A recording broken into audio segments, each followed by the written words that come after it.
Hi, so I wanted to talk about something I've kind of mentioned in the past. So many of you know that I am a survivor, and I have like an EMDR vlog that you can check in my playlists, and then I stopped vlogging for a period of time and then started vlogging again with this meditation challenge.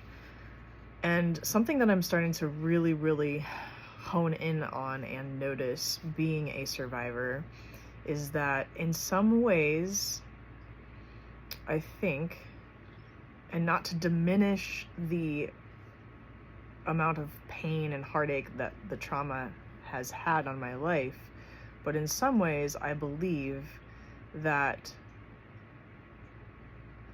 from dissociating and almost like I feel like in some ways it's been like a forced connection to the space that is our consciousness or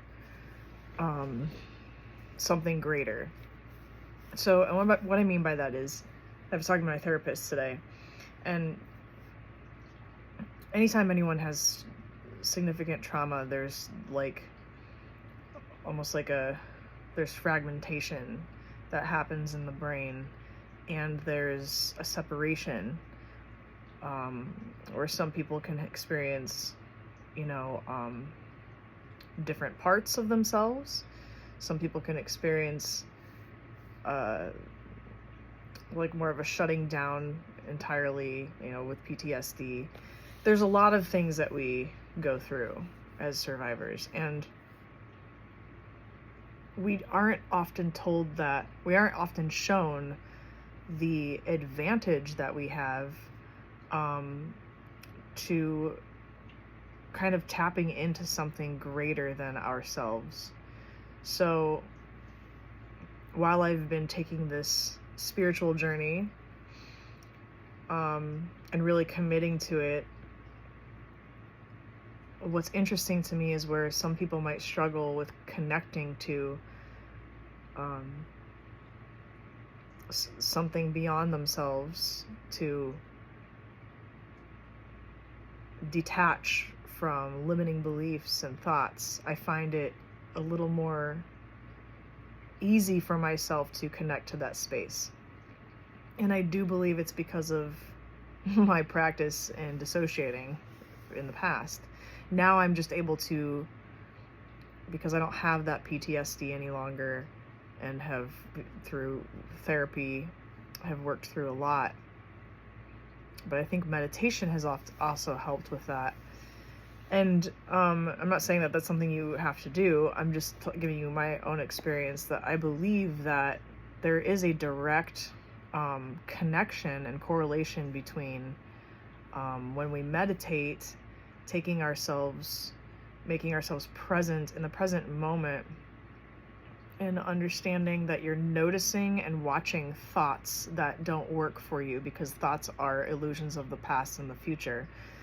That same ability to do that is something that I think most survivors experience with trauma. So your brain kind of signifies that the environment in which you are is not safe, and so it takes you out of the event and essentially makes you the observer of the event. So it's an incredible thing that our mind does. And in my experience, it's been recognizing that, oh wow, that's me holding myself in consciousness. And what a cool and powerful tool that now I can not only recognize and have this different perception of what I've been through, and giving myself more credit as a survivor, and I'm the one who made me survive, but also correlating that with my ability to be present and notice the thoughts and recognize the things within myself that I'd like to change, and or that are trauma responses and not necessarily my authentic response. So it's the ability to identify what is happening in my body's response to something, and the thoughts that are revolved around that because of something from the past, to see it and then to change it, to not respond in the way that I have before. And the cool thing about that is now, in doing that, there's like parts of the old self that's kind of essentially dying, like, again, like the ego death, right? So those pieces die. And what's great about that is that then it allows for something new to come through. So you're constantly evolving and changing into something that better works for you, for your present moment and for your future self.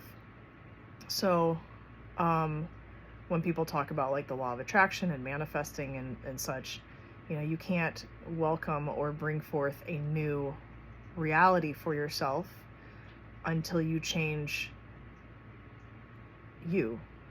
You have to change you. You're going to consistently bring up the same thoughts and the same reactions and beliefs, and creating the same patterns over and over and over until you recognize that that's what you're doing, and then you stop them by being the observer, right? So again, as a survivor, I think if survivors are told that we essentially have this superpower in a sense, with the ability to observe something and correlate that observing with something that we can in fact control. You can control yourself. You can start to notice, and it's not to push something away and avoid it at all by any means. It's to allow it to exist, to see it, nurture it, and staying with it. When we stay with it, then it has the ability to dissipate instead of controlling and completely taking over our lives and repeating that same pattern and keeping us stuck, limited, and suffering. So to just recognize the things that arise in us that aren't working for what we want to be, and to also remember that you are already everything that you want. You are already everything that you want to be. You just have to remember that you are. That remembering is that connecting to consciousness.